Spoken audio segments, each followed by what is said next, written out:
Navera, ठीक है जी। अस्सलाम वालेकुम Navera, let's make a start now बच्चों। We are going to do comparative advantage, जिसमें काफ़ी इश्यूज आ रहे हैं आप लोगों को। तो where are we now?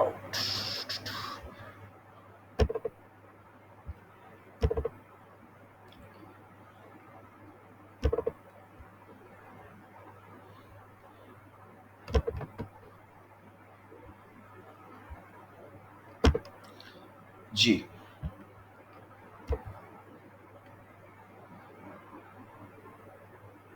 किसी को cost push inflation, demand pull inflation के फैक्टर्स में इशू हो, क्विक रिवीजन चाहिए हो, डिफ्लेशन में इशू हो उसके फैक्टर्स में, या इस ग्राफ की इंटरप्रिटेशन में इशू हो कि disinflation does not mean fall in price level, it means prices are rising slower.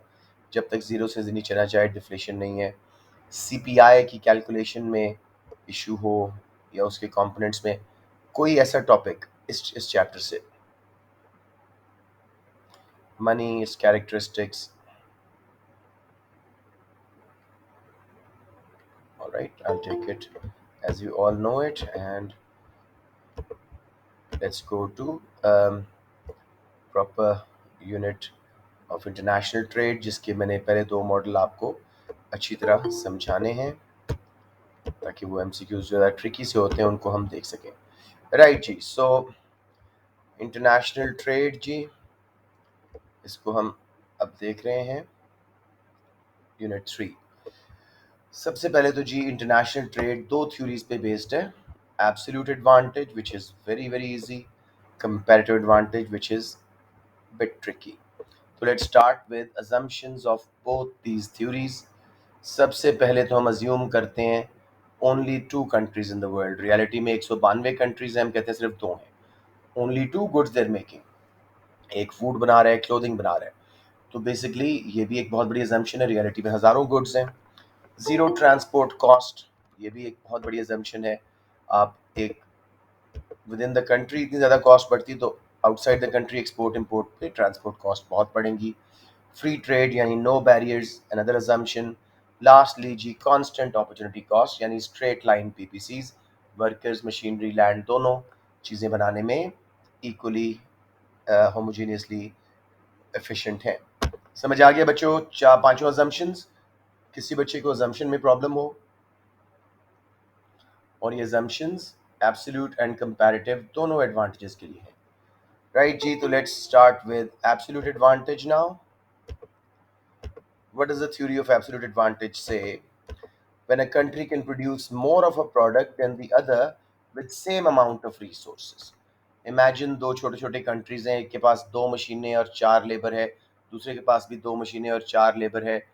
Wheat country ए 60 मॉन्ड्स बना सकता है, जबकि कंट्री बी 30 सिर्फ बना सकता है। तो किसको एब्सोल्यूट एडवांटेज हुआ इसमें?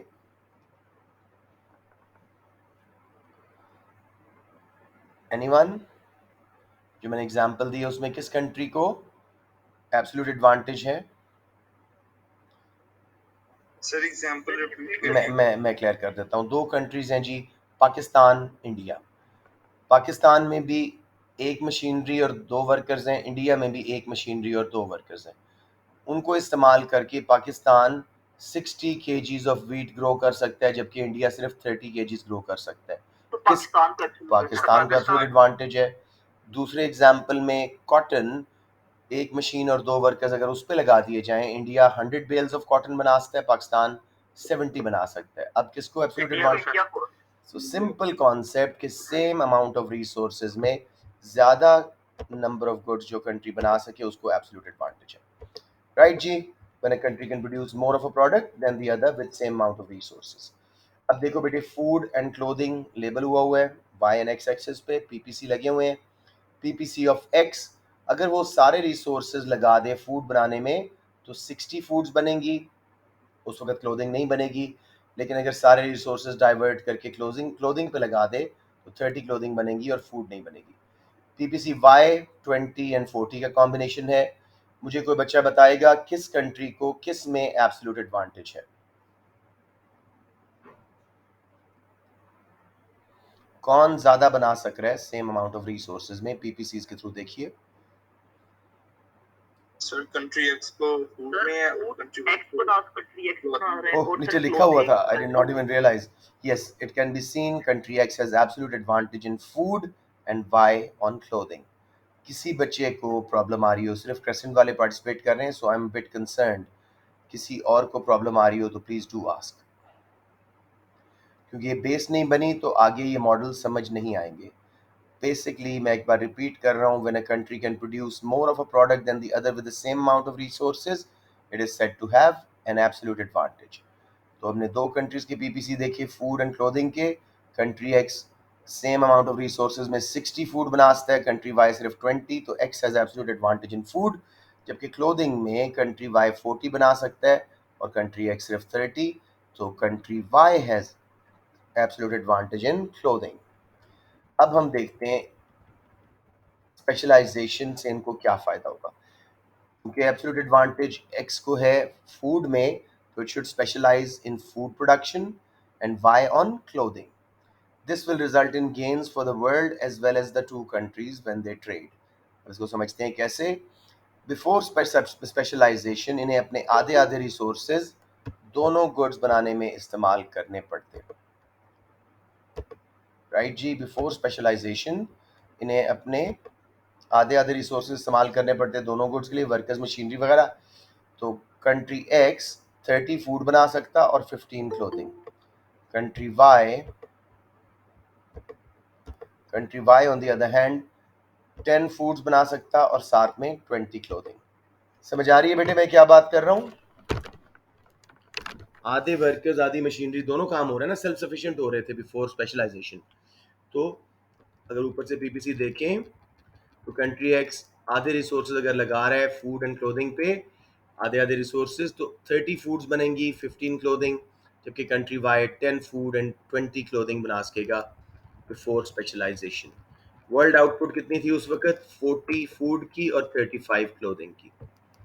अब हमने इनको कहा अपने अपने एब्सोल्यूट एडवांटेज के मुताबिक स्पेशलाइज करो. कंट्री एक्स ने सिर्फ फूड बनाई, सारे वर्कर्स मशीनरी उधर लगा दी, 60 फूड्स बनी, क्लोथिंग नहीं बनी. कंट्री वाई ने सिर्फ क्लोथिंग बनाई, फूड नहीं बनाई. अब देखो 60 फूड बन गई, 40 क्लोथिंग. गेन क्या हुआ वर्ल्ड को, 20 फूड, 5 क्लोथिंग, 25 एक्स्ट्रा यूनिट्स बन रहे हैं.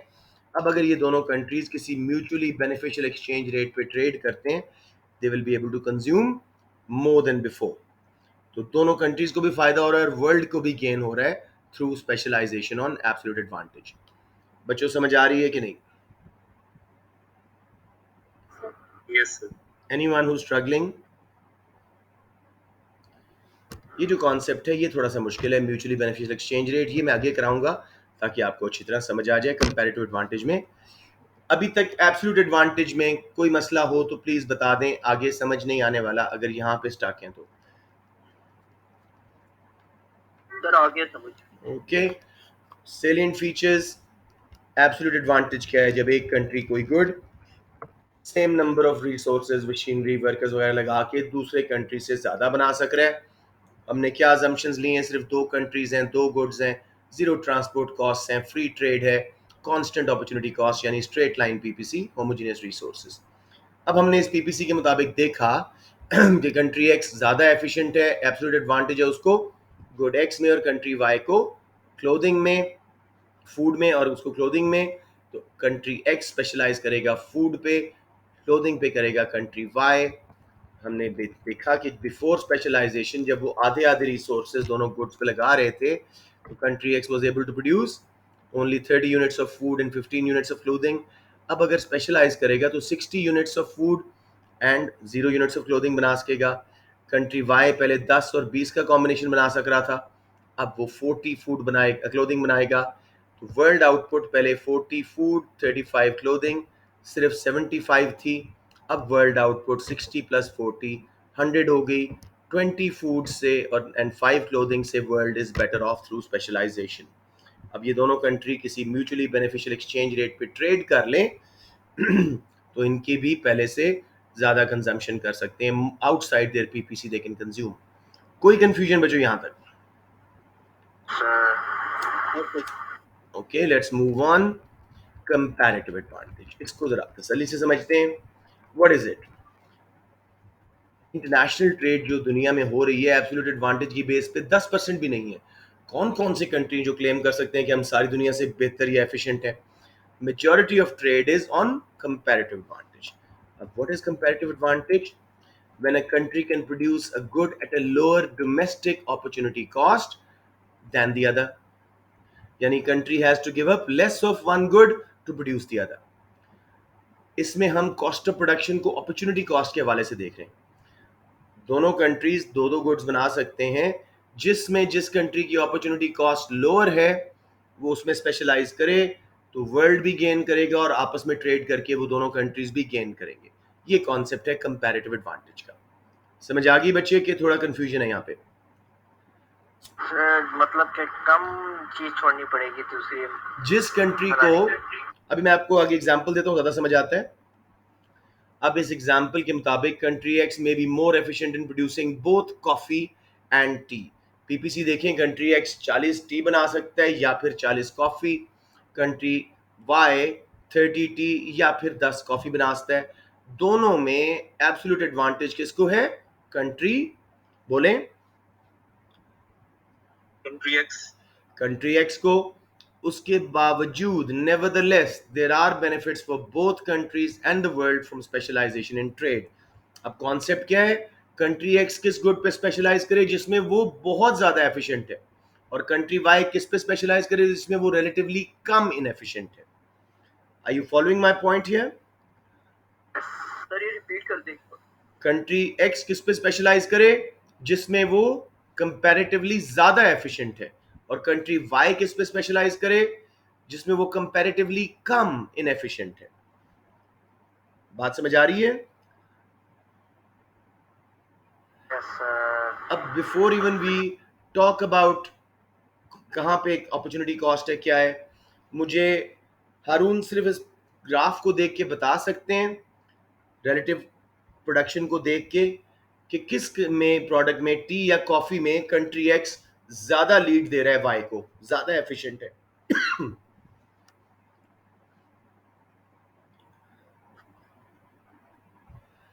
हारून ये कॉफी एंड टी का फिगर बना हुआ है, दोनों कंट्रीज बना सक रहे हैं। किसमें किसमें? टी में सर कॉफी में दे रहा है, कॉफी में ज्यादा लीड दे रहा है बेटे। तो वो 30 का गैप है यहाँ पे 30 का गैप है, जबकि टी में सिर्फ 10 का गैप है। हारून समझ आई बात? नहीं सर। अच्छा, रेस लग रही है कंट्री एक्स और वाई की। किस गुड में कंट्री एक्स कम पीछे है? सॉरी, कंट्री वाई कम पीछे है।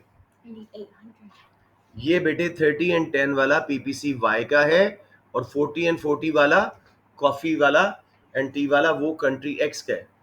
Mama, I'm busy. Mom isn't getting from Papa. She just gave us money for shopping. After the class. Mom, I take it from your money. It's just a mess. जी बेटे। I have to go to sleep. I can't. I'll forget. Trust me, you'll be asleep, and it's my last day to give it now. बेटे hold करें एक minute जरा।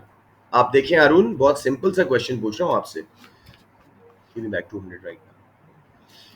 बंद कर। No, I can't. I needed to give it to school. You need to give me any change. I don't have it बेटे। वापस दे दो ना, बच्चों से ले लो। No. No, go. What do I do? They'll give you 200, don't worry. जी बेटे, अब देखें इसको। हारून नहीं समझ आया अभी तक? आगे सर बताएं, किस में कंट्री एक्स ज्यादा एफिशिएंट है, लीड से रेस जीत रहा है, और किस में कंट्री वाई कम इनएफिशिएंट है? पहले सिंपल रखो, कंट्री एक्स किस प्रोडक्ट में ज्यादा एफिशिएंट है, ज्यादा लीड दे रहा है कंट्री वाई को? अरुण बहुत देर लगा रहे हो। कॉफी में। और किस में कंट्री एक्स के मुकाबले में कंट्री वाई कम इनएफिशिएंट है, उसको करीब है उसकी प्रोडक्शन के? टी में सर। टी में। ये कॉन्सेप्ट है। अब हम इसको, as seen from the figure, country X is more efficient in both tea and coffee than Y. It has absolute advantage in both goods, although country Y is inefficient comparatively in both goods, but is less inefficient in tea. Hence, it should specialize in tea. Country Y will also gain, ठीक है, if it specializes in the good, it is most efficient in. Country X लिखना चाहिए था मुझे यहाँ पे. Country X will also gain if it specializes in the good where it's most efficient, that is coffee. अब इसको confirm करने के लिए हम domestic opportunity cost of per unit of the product करते हैं. Opportunity cost of 1 unit of coffee, country x को देखते हैं, उसके पास क्या कॉम्बिनेशन अवेलेबल है, या 40 टी बना सकता है या 40 कॉफी. तो जब भी वो एक कॉफी बनाएगा, गिवन अप, ठीक है, 40 T over made 40 coffee, 1 T की अपॉर्चुनिटी कॉस्ट है. ये सबको आनी चाहिए, हमने सेक्शन पीपीसी में बहुत दफा की थी. अगर कंफ्यूजन है तो बताएं मुझे. अच्छा जी, अपॉर्चुनिटी, हाँ जी, सॉरी जी बेटे बोले. अच्छा, हम जब भी पीपीसी पे 1 यूनिट की अपॉर्चुनिटी कॉस्ट करते थे, निकालते थे, कैसे करते थे? Good given up over good made. इस केस में 40 टी एंड 40 कॉफी का कॉम्बिनेशन उनके पास पॉसिबल है, या 40 टी बनाते हैं, 40 कॉफी. अगर एक कॉफी बनाएंगे तो 40 टी जो गिव अप कर रहे हैं ऊपर रखो, 40 कॉफी जो बना रहे हैं वो नीचे रखो. 1 tea is opportunity cost for 1 unit of coffee in country X. समझ आया बच्चे? Yes sir. Okay. Country Y का देखो, एक यूनिट ऑफ कॉफी के बदले में उसको कितनी टी छोड़नी पड़ रही है? 30 टी गिव अप करेगा. 30 एंड 10 का कॉम्बिनेशन था ना, 30 टी बनाता था या 10 कॉफी, तो वो 10 कॉफी बनाने के लिए 30 टी गिव अप करेगा. वो ऊपर लिखोगे, 10 कॉफी नीचे. 3 tea is the opportunity cost of 1 unit of coffee for country Y. समझ आ गया बच्चे कि नहीं?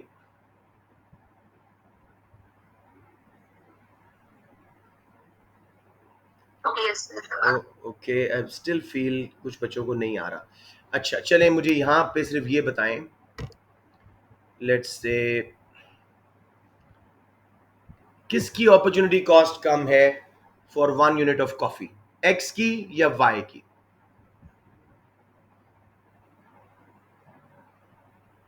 एक कॉफी बनाने के बदले में एक्स छोड़ रहा है 1 टी. एक्स की कम है तो एक्स को कंपैरेटिव एडवांटेज है. हाँ, एक्स को कंपैरेटिव एडवांटेज है कॉफी में, इसकी लोअर डोमेस्टिक अपॉर्चुनिटी कॉस्ट है. समझ आ गई बात? Yes sir. अच्छा, अब उल्टा चलते हैं जी. एक यूनिट ऑफ टी के बदले में एक्स कितनी कॉफी छोड़ेगा? 40 कॉफी छोड़ेगा और 40 टी बनाएगा, तो एक coffee is the opportunity cost of 1 unit of tea. जबकि कंट्री वाई 10 और 30 का कॉम्बिनेशन था, 10 कॉफी छोड़ेगा to make 30 tea. For 1 unit of tea they will be giving up 10 over 30, 0.3 of coffee. यहां पे कंट्री वाई को या कंट्री एक्स किसको कंपैरेटिव एडवांटेज है? 1 यूनिट ऑफ टी के बदले में किसकी अपॉर्चुनिटी कॉस्ट कम है? कंट्री वाई की. वाई की. बेटे किसी को समझ ना आया हो प्लीज पूछ लें. I know it's a bit disorientating, लेकिन ये आगे मुश्किल हो जाएगा अगर नहीं समझ आया यहाँ तक. प्लीज रोकिए मुझे, किसी को मसला हो रहा हो. All this struggle is for just one MCQ, but still ask me if there's any question. ठीक है जी, तो हमने डिसाइड कर लिया कंट्री एक्स की अपॉर्चुनिटी कॉस्ट लोअर है इन कॉफी. वो 40 टी गिव अप करता है टू मेक 40 कॉफी, 40 और 40 1 टी. जबकि country Y 30 tea give up करता है टू मेक 10 कॉफीज, तो 3 टी. इस केस में x is more efficient comparatively, उसकी डोमेस्टिक अपॉर्चुनिटी कॉस्ट कम है. 1 यूनिट ऑफ टी के चक्कर में वाई सिर्फ 10 कॉफी छोड़ता है, तो उसकी 30 टीज बन जाती हैं. 10 over 30, 0.3 या 0.33 कर लो. बेसिकली वो कॉफी में ज्यादा उसका कंपैरेटिव एडवांटेज है. इनएफिशिएंट, लेकिन रिलेटिवली कम इनएफिशिएंट है, उसका कंपैरेटिव एडवांटेज है. तो एक्स करे स्पेशलाइज जिस पे वो बेस्ट है, मोस्ट एफिशिएंट है, यानी कॉफी पे, और वाई करे टी पे. अब जी, म्यूचुअली बेनिफिशियल एक्सचेंज रेट, इसको जरा समझिएगा. दोनों कंट्रीज को कौन सा एक्सचेंज रेट सूट करेगा उस पे आएंगे हम. कंट्री एक्स को हमने कहा था स्पेशलाइज करेगा कॉफी में, तो वो कॉफी को एक्सपोर्ट करेगा. एक कॉफी के बदले में अपने घर में वो एक टी की अपॉर्चुनिटी कॉस्ट फेस कर रहा है, तो वो बदले में चाहेगा मुझे एक से ज्यादा टी मिले, वरना अपने घर बना ले. अगर वो कॉफी एक्सपोर्ट करता है अपने घर में, to make 1 coffee they had to give up 1 T.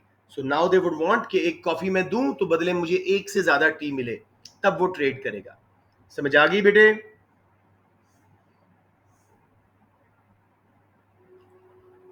तो क्वेश्चन सबको क्लियर है? अगर है तो खामोश रहिएगा, वरना पूछें प्लीज। ओके, अब वाई को देखते हैं। उसको हमने कहा था कि तुम्हारा कंपैरेटिव एडवांटेज टी में है, वो टी को बनाएगा, उसमें स्पेशलाइज करेगा, कॉफी नहीं बनाएगा, और उसको एक्सपोर्ट करेगा। अपने घर में 0.3 कॉफी उसकी अपॉर्चुनिटी कॉस्ट थी, तो एक टी के बदले में अपने घर में वो 0.3 कॉफीज गिव अप करके एक टी बना सकता है। अब अगर वो एक टी बाहर एक्सपोर्ट करता है तो वो चाहेगा मुझे 0.3 से ऊपर मिले, वरना मैं क्यों ट्रेड करूं। बात समझ आ गई बच्चों या नहीं?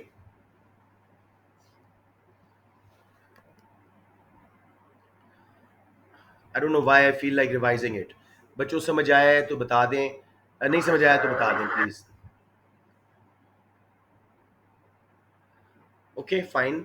अब जी डिफरेंट एक्सचेंज रेट्स में दे रहा हूं और देखते हैं किस में वो ट्रेड करेंगे किस में नहीं। पहला वाला 1 tea is equal to 5 coffee का रेट है, या इसको उल्टा करें तो 1/5, यानी 1 कॉफी के बदले में 0.2 टी। कंट्री एक्स को ऊपर देखो, उसने कहा था एक कॉफी के बदले में मैं एक टी से ऊपर मिला तो ट्रेड करूंगा, उसको एक कॉफी के बदले में सिर्फ 0.2 टी मिल रही है। Why should he trade? अपने घर पे बना ले एक कॉफी एक टी के बदले में, उसे सिर्फ 0.2 टी मिल रही है, तो वो ट्रेड नहीं करेगा, ही विल नॉट ट्रेड। जबकि वाई को बहुत सूट कर रहा है, एक टी के बदले में वो कहता था 0.3 से ऊपर मुझे कॉफी मिल जाए मैं ट्रेड कर लूंगा, जो होम में उसकी अपॉर्चुनिटी कॉस्ट थी। अब उसको 5 कॉफीज मिल रही है तो they will be happy to trade, लेकिन इनकी अब ट्रेड नहीं हो सकेगी क्योंकि ये म्यूचुअली बेनिफिशियल एक्सचेंज रेट नहीं था। अब बेटे आगे चलते हैं। अब अगर आप गौर से देखो 1 coffee is equal to 4 tea, अब ये सूट करेगा कंट्री एक्स को। उसने कहा था कि मैं एक कॉफी के बदले में अपने घर में एक टी छोड़ता हूँ, मेरी कॉस्ट ये पड़ती है, तो मुझे एक टी से ऊपर मिले तो मैं ट्रेड कर लूंगा। उसको 4 टीज मिल रही है, he will be happy to trade. जबकि कंट्री वाई को एक टी के बदले में घर में 0.3 कॉफी छोड़नी पड़ती थी, वो कहता मुझे 0.3 से ऊपर मिले तो मैं ट्रेड करूंगा। उल्टा करते हैं जी, 1 coffee is equal to 4 tea, 1/4 exchange rate निकला 1 tea is equal to 0.25 coffee. तो ये कंट्री एक्स ट्रेड कर जाएगा, उसको एक कॉफी के बदले में एक से ज्यादा टी मिल रही है, 4 मिल रही है। कंट्री वाई नहीं करेगा, उसको 0.3 से कम मिल रही है, सिर्फ 0.25 मिल रही है। समझ आ गया मेरे बच्चों या नहीं?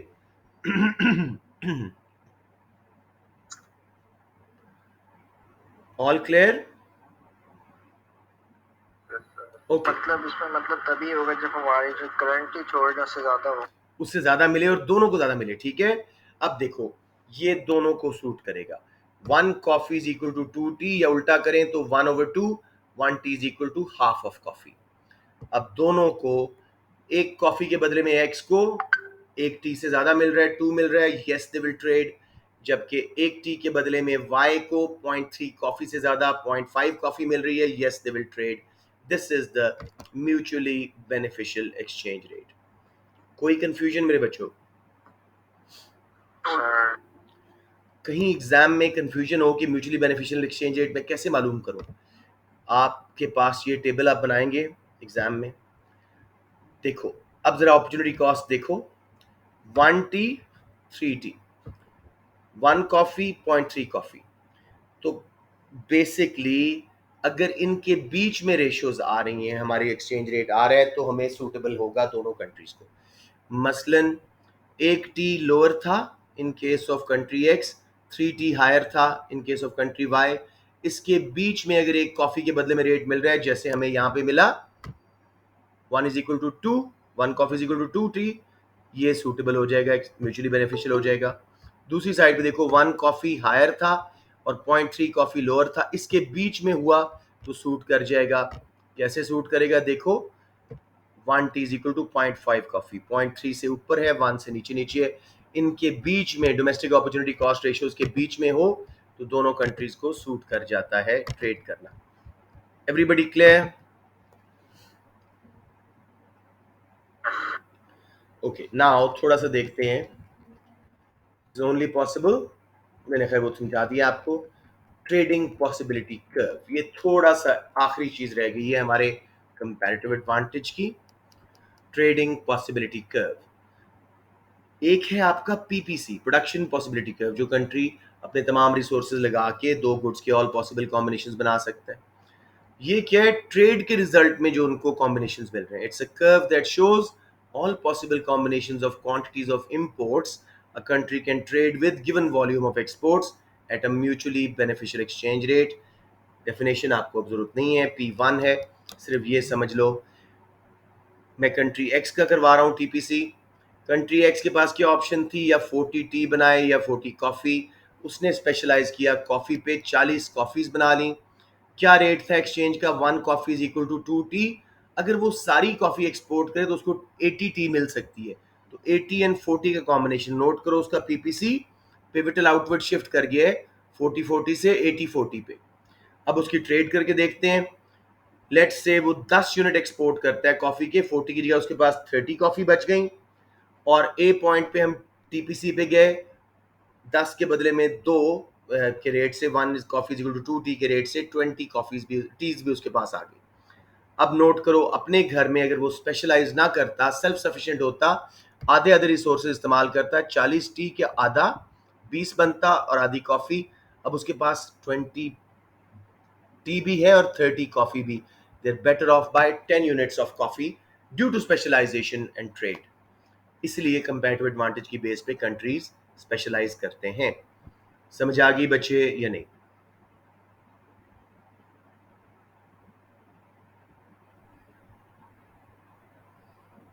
Okay, lower domestic opportunity cost पे प्रोड्यूस करना कंपैरेटिव एडवांटेज है।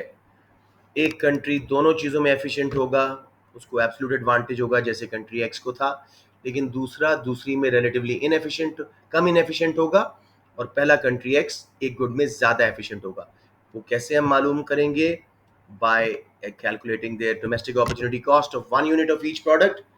इसमें कोई प्रॉब्लम तो पूछ लें कैसे कैलकुलेट होती है, बहुत दफ़ा कर चुके हैं, लेकिन स्टिल। फिर जिसकी लोअर अपॉर्चुनिटी कॉस्ट है, जैसे कॉफ़ी में कंट्री एक्स की थी, वो उस पर स्पेशलाइज किया, सिर्फ एक टी छोड़ रहा था, और कंट्री वाई एक टी के बदले में सिर्फ 0.3 कॉफ़ी छोड़ रहा था, उसकी लोअर थी। तो दोनों को हमने कहा इस पे अपनी चीज़ पे कंपैरेटिव एडवांटेज पे स्पेशलाइज करें। एक्स कॉफ़ी बना के एक्सपोर्ट करेगा, अपने घर में एक कॉफ़ी उसको एक टी के बदले में मिल सकती है, तो अब अगर वो एक कॉफ़ी देगा तो उसको एक टी से ज़्यादा मिलना चाहिए। वाई टी स्पेशलाइज करके एक्सपोर्ट करेगा, एक टी अपने घर में 0.3 कॉफ़ी छोड़ के वो बना सकता है, तो वो चाहेगा मुझे 0.3 से ऊपर मिले तब मैं ट्रेड करूंगा। तो दोनों का favourable mutually beneficial exchange rate 1 coffee is equal to 2 tea. इसका हल क्या है? डोमेस्टिक अपॉर्चुनिटी कॉस्ट रेशियो के बीच में देखो, कॉफ़ी का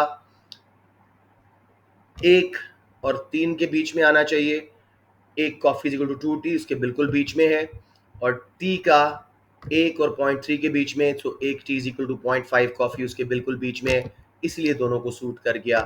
फिर अब वो कंट्री जब सारी कॉफ़ी बनाएगा, instead of combination of T and coffee 20-20 बना सकता था अपने मुल्क में, अब वो 40 कॉफ़ी बनाएगा। अगर वो सारी एक्सपोर्ट कर दे at the rate of 1 coffee is equal to 2 tea, उसको 80 टीज मिल सकती हैं। हमने एक पॉइंट लिया ए, उसने 10 कॉफ़ी एक्सपोर्ट की, बदले में उसको 1 coffee is equal to 2 tea के रेट पे 20 टीज मिली।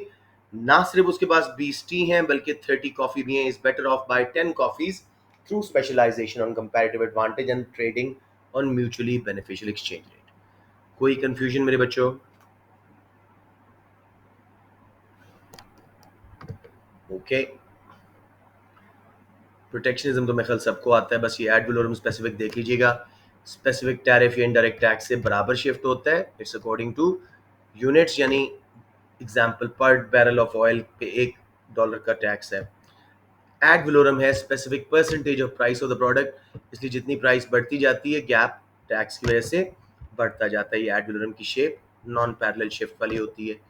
सब्सिडीज हो गया, मैं आपको थोड़ा सा जल्दी से ये दिखा दूं, क्या इसको बोलते हैं, ये जो trade diversion and trade creation का कॉन्सेप्ट। अच्छा, अगले में है वो। अच्छा जी, बच्चे काफ़ी सारे चले गए। Right, let's see part 1 part 2। ये बच्चे ज़रा लेवल्स ऑफ इंटीग्रेशन भूल जाते हैं, तो मैंने कहा दिखा दूं। ये टैरिफ वाला ग्राफ समझना है या समझ आ चुके हैं? हम काफ़ी सारे क्वेश्चन कर चुके हैं। अगर मसला है तो मुझे आ गया, किसी को ना आया हो तो बता दें मुझे, मैं जल्दी से कराता हूँ। ओके, तो ये देखिए, ये levels of economic integration. Levels means कितनी ज़्यादा कंट्री आपस में फ्री ट्रेड कर रहे हैं, आपस में मर्ज कर रहे हैं अपने इकोनॉमिक अफेयर्स। सबसे लोएस्ट फॉर्म है फ्री ट्रेड एरिया, इसमें सिर्फ कंट्रीज आपस में फ्री ट्रेड करते हैं, free yes to free trade. Customs union में फ्री ट्रेड तो है, उसका डिस्टिंग्विशिंग कैरेक्टरिस्टिक क्या है? Common external tariff. तो any question on customs union, that what does it distinguish, how does it distinguish it from free trade area, तो आप कहेंगे इसका distinguishing character common external tariff choose करोगे। कॉमन मार्केट, फ्री ट्रेड भी है, common external tariff भी है, इसका डिस्टिंग्विशिंग फीचर क्या है जी? Free movement of labour and capital between countries. Economic integration means trade blocs, जब वो आपस में ट्रेड ज़्यादा करते हैं। Economic and monetary union, free trade भी कर रहे हैं, कॉमन एक्सटर्नल टैरिफ भी है, फ्री मूवमेंट ऑफ रिसोर्सेज भी है, सेम करेंसी जैसे यूरो पूरी यूरोपियन यूनियन में चल रही है। Common monetary policy, central bank of Europe सब कंट्रीज की मॉनेटरी पॉलिसी इकट्ठे डिसाइड करता है। फुल इकोनॉमिक यूनियन में बाकी सारे फीचर्स भी हैं और कॉमन फिस्कल पॉलिसी भी है। एनी क्वेश्चन बेटे on integration? Okay, terms of trade के फॉर्मूला में, कैलकुलेशन में किसी को प्रॉब्लम आ रही हो तो जल्दी से करा दूं।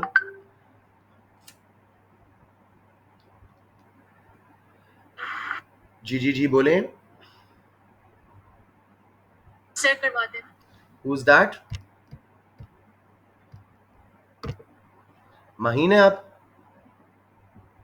जी सर। ओके बेटे, ये आईसी वगैरह तो आते हैं ना, फैक्टर्स इन्फ्लुएंसिंग एक्सचेंज रेट, वरना ये भी बता दूं जल्दी से। एनीवन जिसको नहीं आते? ओके, चलिए टर्म्स ऑफ ट्रेड जल्दी से देख लेते हैं।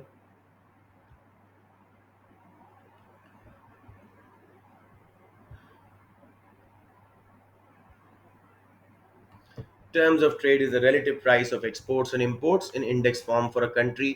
आपको अब क्या पता होना चाहिए? Formula, export price index over import price index into 100। Base year में हमेशा 100 होती है सारी वैल्यू, 100 एक्सपोर्ट प्राइस इंडेक्स होती है, 100 इंपोर्ट प्राइस इंडेक्स, उसको डिवाइड करके इनटू 100 करें तो आंसर 100 आएगा। एग्जाम्पल मैंने कैलकुलेट करवाया, export prices increase by 20% and import prices fell by 10%।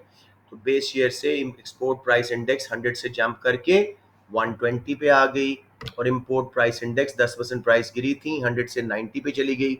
इसको सॉल्व करके जब इंटू 100 किया तो 133.33, 33.33% से रिलेटिवली हमारी एक्सपोर्ट्स महंगी हो गई। समझ आ गया मेरा बेटा?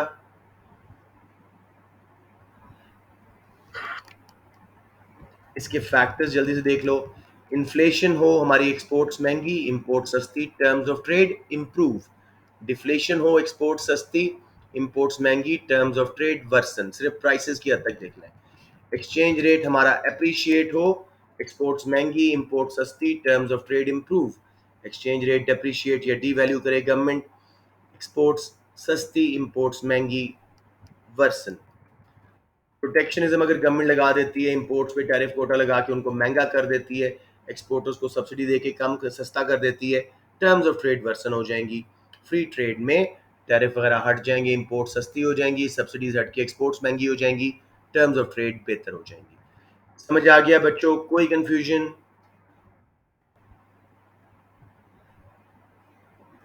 Okay, very quickly, balance of payment के कंपोनेंट, स्पेशली करंट अकाउंट के हिस्से सबको आता है, फाइनेंशियल और करंट अकाउंट का लिंक सबको आता है, मुझे बता दें वरना मैं जल्दी से वो भी करवा दूं।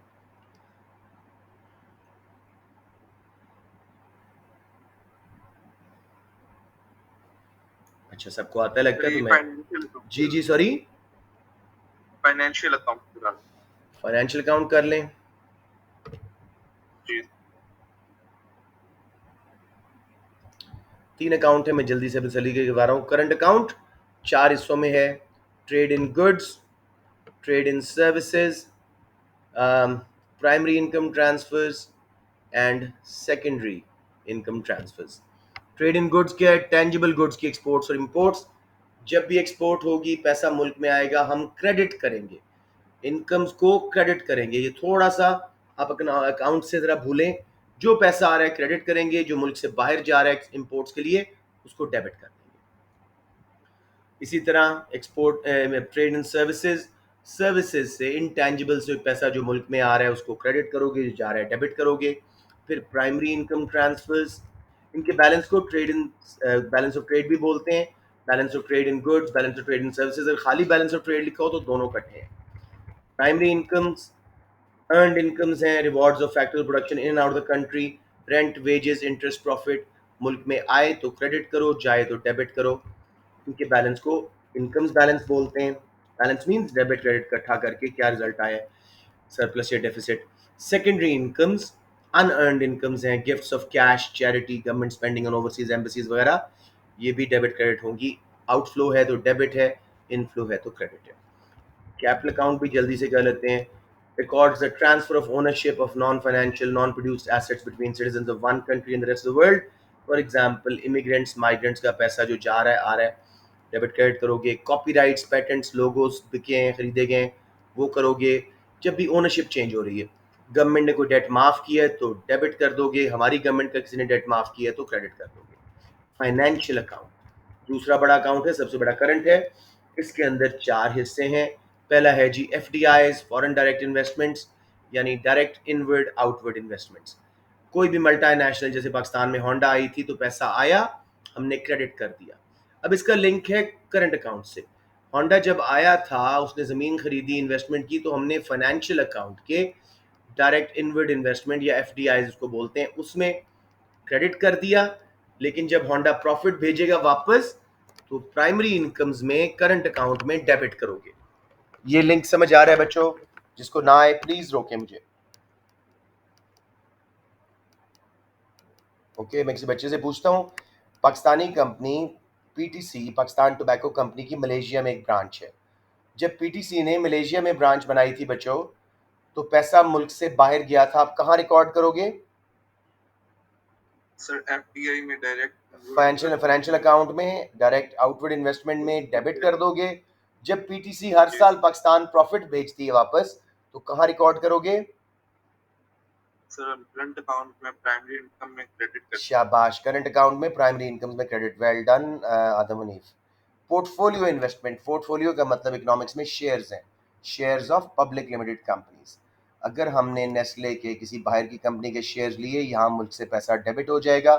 जब नेस्ले डिविडेंड भेजेगा वापस, तो करंट अकाउंट में प्राइमरी इनकम ट्रांसफर्स में क्रेडिट कर दोगे। समझ आ गया जी? इसी तरह तीसरा हिस्सा अदर फाइनेंशियल फ्लोज, ये हॉट मनी है जो हायर इंटरेस्ट रेट के लिए दुनिया में घूमती रहती है। अगर बाहर वालों ने हमारे बैंक्स में सेव किया, इनफ्लो हुआ, हमने फाइनेंशियल अकाउंट के अदर फाइनेंशियल फ्लोज में क्रेडिट कर दिया। जब हमारे बैंक्स ने इंटरेस्ट पे किया उस फॉरेनर को, तो हमने करंट अकाउंट में प्राइमरी इनकम ट्रांसफर्स में इंटरेस्ट के सेक्शन के आगे डेबिट कर दिया। राइट जी। आखिरी है इसके अंदर रिजर्व्स एंट्री। रिजर्व्स एक कंट्री के 3 चीज़ से मिलके बनते हैं, foreign exchange reserves, gold reserves, IMF से जो हमारा कर्जा लेने के राइट्स होते हैं। अगर हमारा बैलेंस ऑफ पेमेंट सारा डेफिसिट में है मिल मिला के, तो हम रिजर्व से पैसा उठा के क्रेडिट एंट्री करते हैं और उसको बैलेंस कर देते हैं। अगर बैलेंस ऑफ पेमेंट सरप्लस है तो हम उससे पैसा निकाल के रिजर्व्स में ऐड कर देते हैं। तो जिस कंट्री के फाइनेंशियल रिजर्व्स बढ़ रहे हैं, एन मुमकिन है उसका करंट अकाउंट, उसका बैलेंस ऑफ पेमेंट सरप्लस में जा रहा हो मुसलसल। बैलेंसिंग एंट्री जी, जस्ट इन केस डिसइक्विलिब्रियम आ रहा है, सारी एहतियात के बावजूद कुछ डेबिट क्रेडिट में फ़र्क है चंद मिलियंस का, तो हम उसको ह्यूमन एरर्स एंड ओमिशंस की एंट्री, जैसे सस्पेंस अकाउंट होता है। अगर डेफिसिट था तो क्रेडिट साइड पे एंट्री डाल दोगे, अगर सरप्लस था तो डेबिट साइड पे माइनस की एंट्री डाल दोगे ताकि वो बैलेंस हो जाए। एनी प्रॉब्लम्स बच्चों, एनी क्वेश्चंस? चलिए, आप लोगों से मैं जल्दी से कुछ क्वेश्चन पूछ के क्लास ख़त्म करता हूँ। You guys have been very patient and very good. Let me see. Sufiyan Hanif, fiscal policy, can you tell me the tools? सिर्फ नाम ले दो उन टूल्स के, फिस्कल पॉलिसी के टूल्स।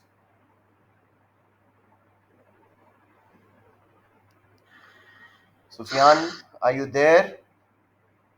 वो देखो क्लास ही छोड़ गया। Where is Sufiyan? सर मैं बता दूं।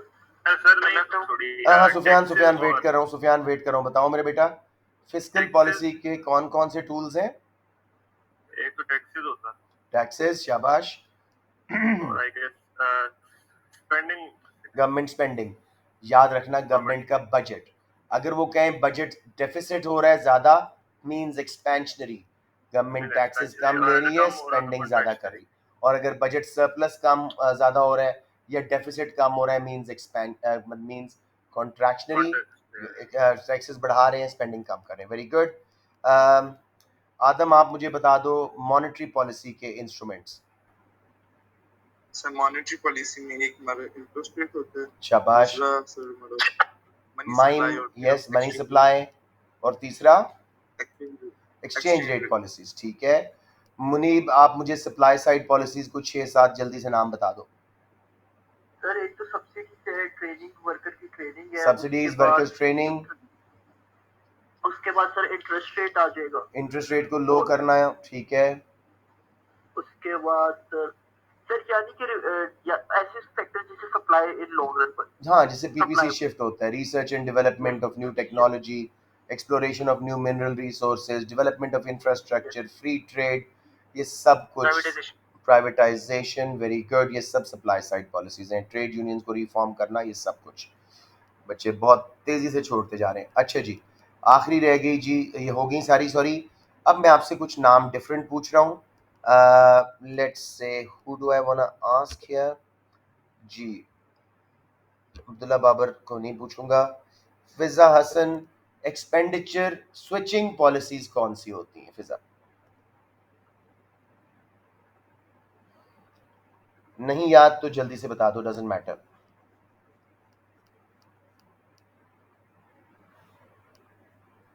आई wonder if she is there. Hasan Asif, आप बता दें एक्सपेंडिचर स्विचिंग पॉलिसीज कौन सी हैं?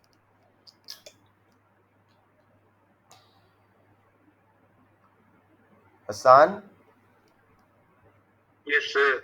Expenditure switching policies. सर एक sir interest no interest rate. No no no, हम चाहते हैं फॉरेनर्स भी हमारी चीज़ें खरीदें, डोमेस्टिक लोग भी अपनी चीज़ें खरीदें, फॉरेन चीज़ें ना खरीदें। तो क्या पॉलिसीज हैं आपके पास एक्सपेंडिचर स्विचिंग? सर इनके ऊपर एक्सपोर्ट्स वगैरह बढ़ा देंगे और सर हाँ, टैरिफ प्रोटेक्शनिज्म, सिर्फ प्रोटेक्शनिज्म का वर्ड सुनना चाहता है, प्रोटेक्शनिज्म। ठीक है, अच्छा प्रोटेक्शनिज्म हो गया। दूसरी कौन सी है? एक्सचेंज रेट को क्या करोगे? सर एक्सचेंज रेट को लो कर देंगे। इसको क्या बोलते हैं? डीवैल्यूएशन। जब गवर्नमेंट करती है इसको बोलते हैं डीवैल्यूएशन। समझ आ गया मेरा बेटा? Yes sir. तो दो पॉलिसीज हैं expenditure switching, protectionism and devaluation of exchange rates, ताकि एक्सपोर्ट सस्ती हो, इंपोर्ट्स महंगी, लोग स्विच कर जाएं। एक्सपेंडिचर डैम्पनिंग या expenditure reducing policies, Maheen Fatima नाम बता सकते हो बेटे? एक्सपेंडिचर रिड्यूसिंग या expenditure dampening policies? Contractionary fiscal policy, contractionary fiscal policy, शाबाश। And monetary. Contractionary monetary policy, excellent. Interest rate बढ़ा के, मनी सप्लाई कम करके मॉनेटरी पॉलिसी में, टैक्सेस बढ़ा के, गवर्नमेंट स्पेंडिंग कम करके फिस्कल पॉलिसी में इनकम्स कम करते हैं, क्योंकि इंपोर्ट्स की डिमांड अक्सर इनकम इलास्टिक होती है और लोग उससे दूर हो जाते हैं। That's one way, very bad policy, but that's how it is used. I think this is enough for AS, unless you guys have any particular topic of macro in mind which you think we can do for a quick check. Please ये video ज़रूर देखिएगा ताकि comparative advantage और ये कई छोटे छोटे concept जो दोबारा करवाए हैं वो आपको माइंड में बैठ जाए। Shall I close? जी जी मुनीब। सर एक क्लास ग्राफ पे भी रखें। ग्राफ्स पे तो मैंने क्लास की थी बेटे, वही ग्राफ्स हैं जो पहले करवाए थे। सर इसके अलावा सर और ग्राफ्स नहीं, यानी कि बस यही आ सकते है ही नहीं और कोई। मैंने AS के तमाम ग्राफ करा दिए थे आपको, वो दोबारा देख लेना वीडियो। वो आगे जो टेबल नहीं भेजा, आप जो कह रहे थे कि कौन सी लार्ज सिटीज में सब्सिडीज वगैरह पे ज्यादा इफेक्ट आता है, वो okay, do we have time? हमारे पास 12 मिनट हैं। इमरान लतीफ़ की बुक भी मुझे मिल गई थी उस दिन, तो चलें let's try to do it. Where is my WhatsApp? अच्छा, ऊपर पड़ी है। अच्छा जी, हम चलते हैं।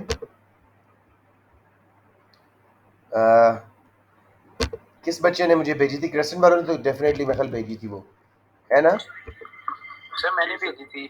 अपना पर्सनल विंडो में भेजी थी या ग्रुप में? सर मैंने भेजी थी अच्छा आपको। अच्छा, इस वक्त फिलहाल एक मैसेज कर दो, अस्सलाम वालेकुम कर दो, AOA कर दो, मैं जल्दी से देखता हूँ। सर वो एमसीक्यूज वाली बुक की बात कर रहे हैं ना? नॉट MCQs, इमरान लतीफ के नोट्स वाली। जी सॉरी, एक मिनट। सर वो ग्रुप में ही होगी। ग्रुप में मैंने भी भेजी थी शुरू में, ग्रुप डेफिनेटली होगी। मेरे ग्रुप पास में पुराना है। मीडिया नहीं है, अगर दोबारा बच्चे ने किसी ने भेजी है तो फिर होगी। देखो मेरे पास पुराना मीडिया है नहीं, that's where the problem is. इन नए व्हाट्सएप ने पुराना मीडिया उड़ा दिया मेरा। ओह, अब आ गया, चलो कुछ ना कुछ आ गया। सर ये मैंने देखें ये वाली। बेटे मुझे लगता है यहाँ पड़ी होनी है। चलिए आपने भेज दिया तो मैं देख लेता हूँ, ये वाली बिल्कुल। वैसे ये मुझे पास ऊपर भी पड़ी है, just I am not sure exactly where, तो इसलिए मैं यहाँ पे ही कर लेता हूँ।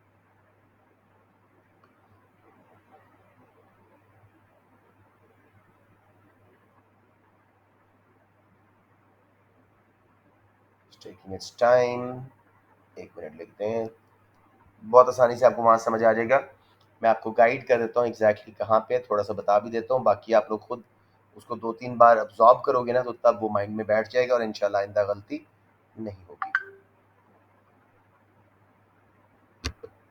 उप्स, मेरा तो ख्याल है होगी थी, हाँ हो गई है। ये जी बेटे, इलास्टिसिस का chapter, right at the end of elasticities chapter, ये हो गया जी। ये PD elasticity of demand and supply. अच्छा अब जाके शुरू हुआ है।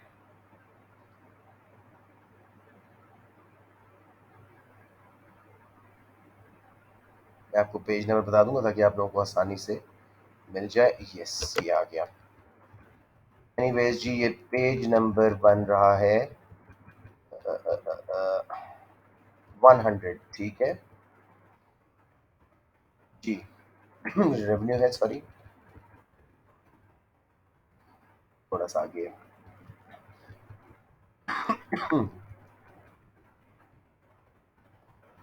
ये देखिए बेटे, indirect taxes and effect on consumer and producer surplus. ये देखो बर्डन कितना कितना जा रहा है। डिमांड सप्लाई पहले इक्विलिब्रियम था $7 पे, प्राइस अपना क्वांटिटी थी 40, सप्लाई का राइट पे लेफ्ट पे शिफ्ट, सॉरी पहले इक्विलिब्रियम था 60 और 5 प्राइस थी, सप्लाई कर्व लेफ्ट पे शिफ्ट हुआ, इनडायरेक्ट टैक्स थे। Vertical distance between the two curves 3 to 7 is per unit tax. 4, जितनी प्राइस बढ़ी 2 into 40 यूनिट्स $80 कंज्यूमर्स पे कर रहे हैं, 2 into 40 यूनिट्स $80 प्रोड्यूसर्स पे। अगर इलास्टिसिटी बराबर है बच्चों तो दोनों पे बराबर बर्डन आएगा, अगर नॉर्मल इलास्टिसिटी है डिमांड एंड सप्लाई। क्लियर होगी ये बात? ये तो हम कई बार ग्राफ में कर चुके हैं बट स्टिल ओके। अब हम बात करते हैं डिफरेंट सिचुएशंस की। ये देखो इन इलास्टिक डिमांड कर्व लगा हुआ है, नोट करें vertical distance 8 to 11 between two supply curves. सिर्फ $1 प्रोड्यूसर पे आ रहा है, नीचे वाला हिस्सा बर्डन, और ऊपर वाला $2 कंज्यूमर पे आ रहा है, यानी 2 into 50 $100 कंज्यूमर पे कर रहे हैं और 1 into 50 $50 प्रोड्यूसर्स पे कर रहे हैं। समझ आ गया? तो जितनी डिमांड इन इलास्टिक होगी उतना बर्डन कंज्यूमर्स पे ज्यादा जाएगा। क्लियर? ये स्विच नहीं करेंगे, जितनी डिमांड इलास्टिक होगी, नोट करें नीचे प्रोड्यूसर्स वाला एरिया कितना बड़ा बन रहा है, P2 POPA, जबकि प्रोड्यूस कंज्यूमर्स के लिए सिर्फ POP1 E1B थोड़ा सा हिस्सा। जितनी demand elastic, consumer switch away कर जाएगा प्राइस की वजह से, ज़्यादा बर्डन प्रोड्यूसर को अपने ऊपर लेना पड़ेगा। तो याद रखिएगा, in elastic demand more burden on consumer of indirect tax, elastic demand more burden on producer. Entire tax burden on consumer, जब डिमांड परफेक्टली इनइलास्टिक है, पूरा सप्लाई कर्व जब शिफ्ट होगा सारी प्राइस बढ़ जाएगी। प्रोड्यूसर्स को पता है कंज्यूमर ने छोड़ना ही नहीं है, सारा टैक्स बर्डन कंज्यूमर पे पास ऑन कर देंगे। राइट बच्चों, कोई कंफ्यूजन? परफेक्टली इलास्टिक हो तो सारा बर्डन प्रोड्यूसर्स पे। बस याद रखना, डिमांड जितनी इनइलास्टिक उतना बर्डन कंज्यूमर पे, जितनी इलास्टिक उतना बर्डन प्रोड्यूसर पे टैक्स का। ये बच्चे एनी क्वेश्चंस? ओके से लेकिन वो अक्सर पूछते कि which combination of इलास्टिसिटीज of supply and demand. वो कर रहा, उसी पे आ रहा हूँ। ठीक है, अच्छा जी। इंटायर बर्डन सेलर्स पे कब है? जब डिमांड परफेक्टली इलास्टिक है। ये देखो, demand and supply elastic, in elastic, more burden on sellers. ये आप तसल्ली से खुद पढ़ लीजिएगा, ऊपर मैंने समझा दिया ना, बस इसको प्रॉपर्ली पढ़ लीजिएगा। समझ आ गया? पूरा टेबल है, और नीचे देखो सब्सिडीज के साथ भी यही काम उन्होंने किया हुआ है, पूरा टेबल बनाया हुआ है। Still if there is any problem, I am running out of time, बाकी मैं कल करा दूंगा, कोई इशू नहीं है, ठीक है? इसको जस्ट गो थ्रू करो, इंशाल्लाह समझ आ जाएगा।